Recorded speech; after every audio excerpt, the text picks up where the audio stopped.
Just biked up to Burnham Harbor off Lakeshore. What's going on here, guys?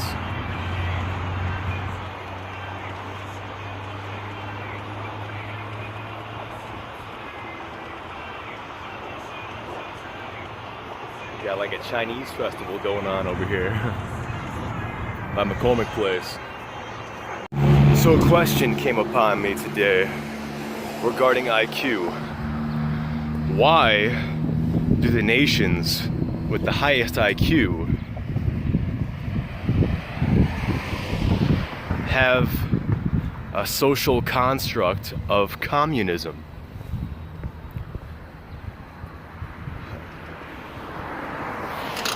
Or just not very capitalistic and even kind of controversial type of ideologies. Like Canada, talking about there's 54 different genders, but they have a higher overall IQ than the United States. And Britain, the UK, with the whole Brexit phenomena, they're separating from Europe, becoming their own country. But the UK has a higher IQ than the United States. But they're allowing all these Muslims to come over and take over, and their general IQ is lower than them. Like, why is this happening? Is it because of the economy and the elites who are intelligent want to rule over the rest of the working class? And that's how they're going to do it. And the lower IQ population are accepting it and continuing to live there, such as I'm accepting, fines, like bogus red light camera fines of $100 for turning right at a stoplight but not coming to a complete stop. And because I didn't come to a complete stop at the red light and the red light camera saw that, I'm willing to pay someone $100, be extorted of that $100 that I earned working perhaps an 8-hour full day because of a 5-second thing, and I'm willing to, and it's normal and it's common. And you gotta pay the mafia, who may or may not have a higher IQ, but because it's a social norm and it's accepted, and if you don't, through force, they will revoke your license. And you are privileged to drive on the streets of America because you didn't pay the mafia, pay the mob, pay the government their $100 fine because you didn't come to a complete stop at a red light. I don't know, I'm just rambling on, guys. But I'm like, I realized that today. It seems that the nations with the higher IQs are communist types of countries. Why is that?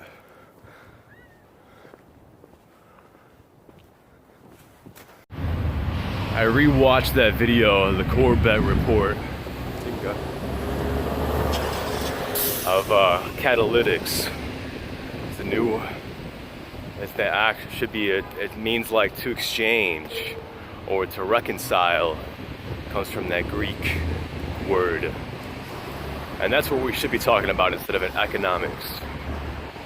It's a great video, but in that video he talks about how we go through 12,000 hours of government indoctrination.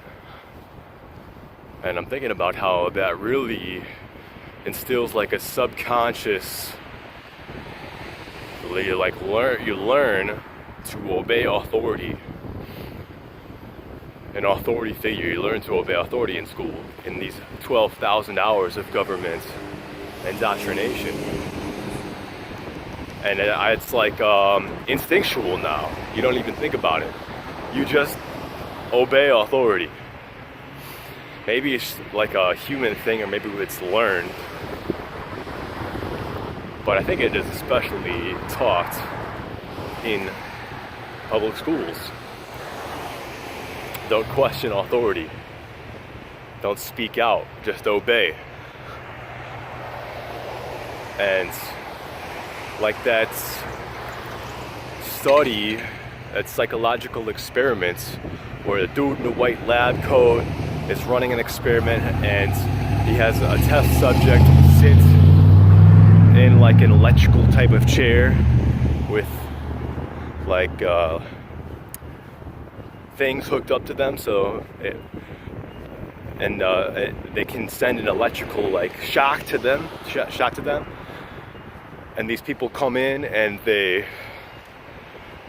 dude in the white lab coat tells the person to shock the other person if they get some questions wrong.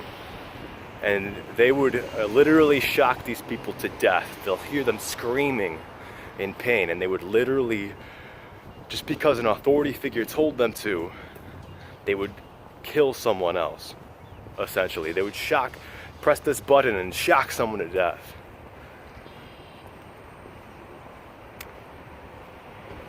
So I want to not be that type of person.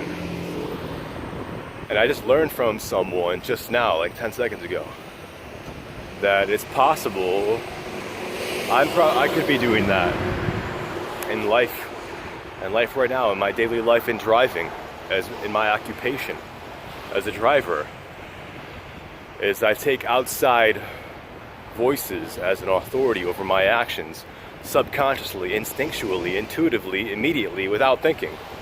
And I want to end that now. And the example, what happened just like a couple minutes ago before I decided to record this, was I'm walking across the street. I've got the walk, you know, the light says that I can walk across the street, and I'm walking. And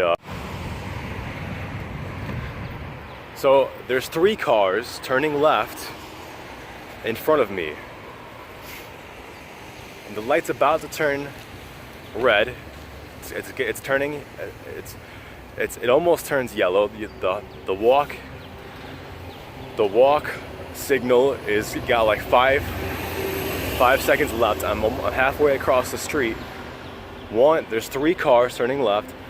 The last car doesn't see that I'm walking across the street, so he honks at the dude in the front of the line turning left.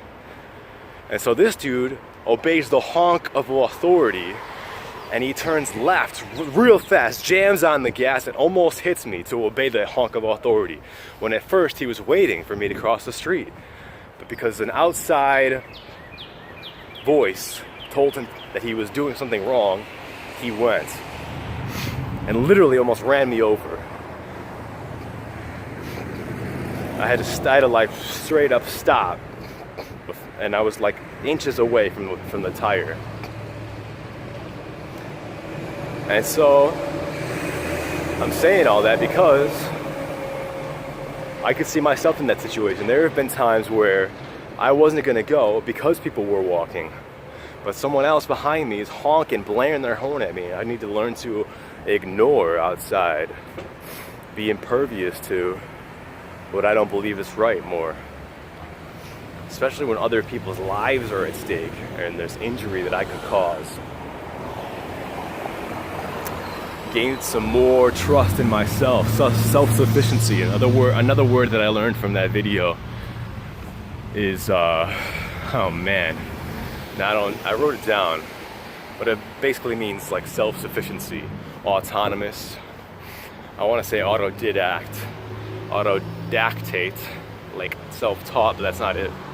It's something with an A and a U, I believe. Autarkic, something like that. But yeah, I would recommend watching that video. I hope you guys also begin to develop some self-confidence through experience. Like I like Brandon Carter's definition of self-confidence. He's not confident of swimming because he's not like super confident in his swimming ability because he doesn't swim. He doesn't know how to swim. But in other areas he's confident. So confidence comes from competence. Peace.